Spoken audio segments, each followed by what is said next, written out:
आखिरी प्रश्न, मैं अपनी पत्नी के अतिरिक्त अन्य स्त्रियों में भी उत्सुक हो जाता हूं, लेकिन जब मेरी पत्नी दिखाती है तो मुझे बड़ी ईर्ष्या होती है, भयंकर अग्नि में मैं जलता हूं।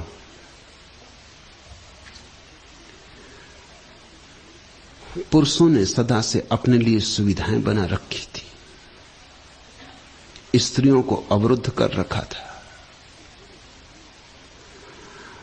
पुरुषों ने स्त्रियों को बंद कर दिया था मकानों की 4 दीवारों में, और पुरुष ने अपने को मुक्त रख छोड़ा था। अब वे दिन गए। अब तुम जितने स्वतंत्र हो उतनी ही स्त्री भी स्वतंत्र है। और अगर तुम चाहते हो कि ईर्ष्या में न जलो तो ही उपाय, एक तो उपाय है कि तुम स्वयं भी वासना से मुक्त हो जाओ। जहां वासना नहीं वहां ईर्ष्या नहीं रह जाती। और दूसरा उपाय है कि अगर वासना से मुक्त न होना चाहो तो कम से कम जितना हक तुम्हें है उतना हक दूसरे को भी दे दो, उतनी हिम्मत जुटाओ। मैं तो चाहूंगा कि तुम वासना से मुक्त हो जाओ। एक स्त्री जान ली तो सब स्त्रियां जान ली, एक पुरुष जान लिया तो सब पुरुष जान लिए। फिर जो भेद हैं वे केवल ऊपरी रेखाओं के,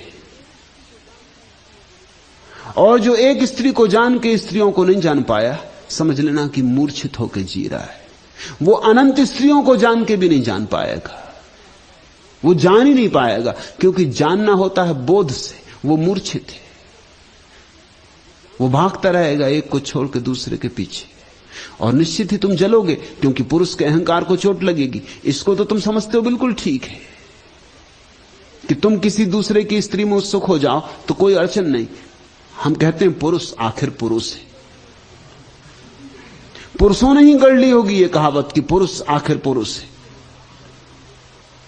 पुरुषों ने ही ये हिसाब गढ़ लिए कि पुरुष एक से तृप्त नहीं होता, पुरुष को चाहिए, इसलिए एक से तृप्त हो जाती। ये पुरुषों की ही तरकीबें हैं। स्त्री को एक से तृप्त होना चाहिए, वो एक तुम हो, और तुम कैसे एक से तृप्त हो सकते हो? तुम तो पुरुष हो, पुरुष को तो सुविधा ज्यादा होनी चाहिए। मैंने सुना है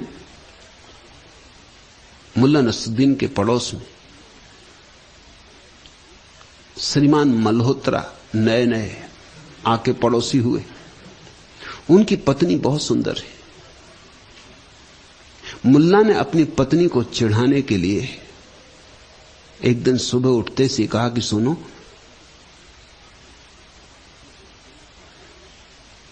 नाराज ना, कुछ दिनों से रोज मुझे सपनों में श्रीमती मल्होत्रा दिखाई पड़ती।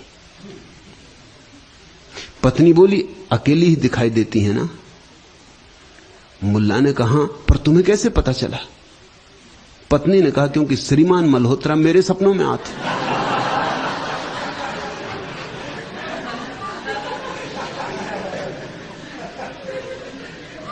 मुल्ला इससे बहुत दुखी था। चले थे पत्नी को चिढ़ाने, चिढ़ गए खुद। जितनी स्वतंत्रता तुम अपने लिए चाहते हो उतनी ही स्वतंत्रता तुम्हारी पत्नी की भी है। और अगर तुम पाते हो कि नहीं, सुख होना उचित नहीं है, तो फिर तुम्हारा दूसरी स्त्रियों में उत्सुक होना भी उचित नहीं। और जो तुम चाहते हो तुम्हारी पत्नी करे, वह तुम्हें पहले करना चाहिए, तभी तुम हकदार हो। अपनी वासना की दौड़ों को छोड़ो।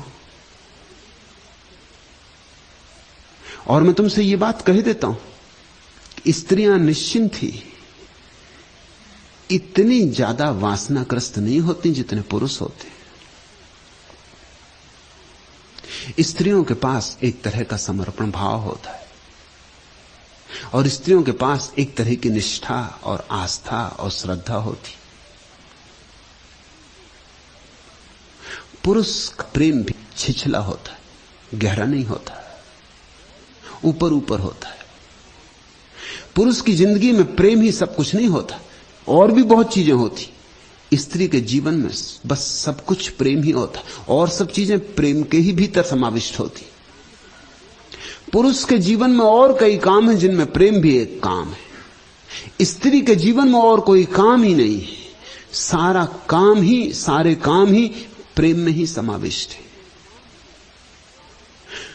पुरुष उच्छृंखल है, पुरुष चंचल है। ये तुम छोटे छोटे बच्चों में भी देख लेना। छोटा लड़का हो, शांत बैठ ही नहीं सकता, पटकेगा, घड़ी खोलेगा, मक्खियां पकड़ने लगेगा, कुछ ना कुछ करेगा, खटर पटर। छोटी बच्ची है, वो शांत बैठी है कोने में, हो सकता अपनी गुड़िया को छाती से लगाए। और तुम ख्याल रखना, स्त्रियों को पता चलना शुरू हो जाता है गर्भ में भी कि लड़का है कि लड़की। अगर जरा संवेदनशील स्त्री हो, उसे पता चलना शुरू हो जाता है, क्योंकि लड़का वही उपद्रव शुरू कर देता, कहीं टांग मारेगा, कहीं सिर हिलाएगा। लड़की शांत होती। अनुभवी मां को पता चलना शुरू हो जाता है कि लड़का है कि लड़की। उपद्रव के अनुपात से पता चलना शुरू हो। कारण है, जीव शास्त्र कहता है कि स्त्री के व्यक्तित्व में अनुपात है, पुरुष के व्यक्तित्व में अनुपात नहीं है। स्त्री के जो अणु हैं वो सम है। दो अणुओं से मिलकर जन्म होता है व्यक्ति का, पुरुष और स्त्री के दो अणुओं से मिलकर।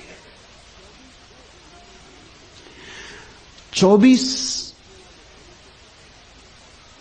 कोष्ठों वाले अणु होते हैं पुरुष में, और 23 कोष्ठों वाले अणु होते हैं। दो तरह के अणु होते हैं। स्त्री में 24 कोष्ठों वाला अणु ही होता है।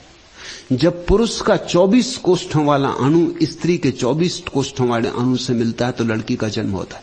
48 अणु सम, तराजू के दोनों पल्ले बराबर होते हैं। और जब पुरुष का 23 कोष्ठों वाला अणु स्त्री के 24 कोष्ठों वाले अणु से मिलता है तो पुरुष का जन्म होता है। एक पल्ला नीचा होता है, एक पल्ला ऊंचा होता है, समतुलता नहीं होती। 47 कोष्ठ होते हैं, एक तरफ 23, एक तरफ 24। स्त्री में 24 कोष्ठ होते हैं, इसलिए स्त्री ज्यादा सुंदर होती, समानुपाती होती, शांत होती, उसमें एक तरह की समता होती, एक तरह की स्थिरता होती, एक तरह की गोलाई होती स्त्री के व्यक्तित्व में। पुरुष में थोड़ा सा तिरछापन होता है, आड़ा आड़ा जाता है। भी है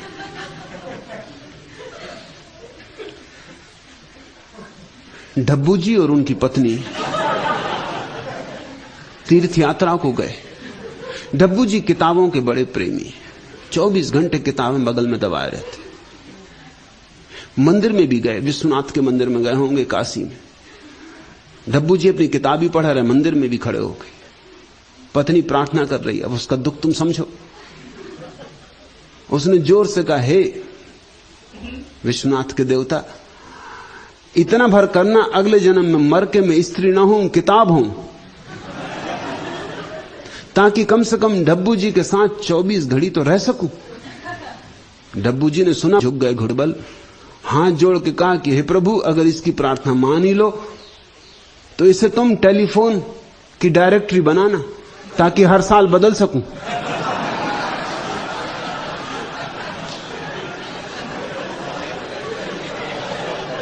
पुरुष का चित्त ऐसा ही चंचल है। इस चंचलता को जाने दो, थोड़े स्थिर हो, थोड़े शांत हो,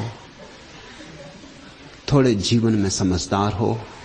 बहुत दौड़ चुके जन्मों जन्मों तक, कहां पहुंचे हो, अब कब तक दौड़ते रहोगे? अब ठहरो, ठहरे पांव तो मिले गांव। मिल जाए तो जिसकी तलाश है वह मिल जाए। उस ठहरने का नाम ही ध्यान है। चलते रहने का नाम संसार है, ठहर जाने का नाम परमात्मा है। आज इतना है।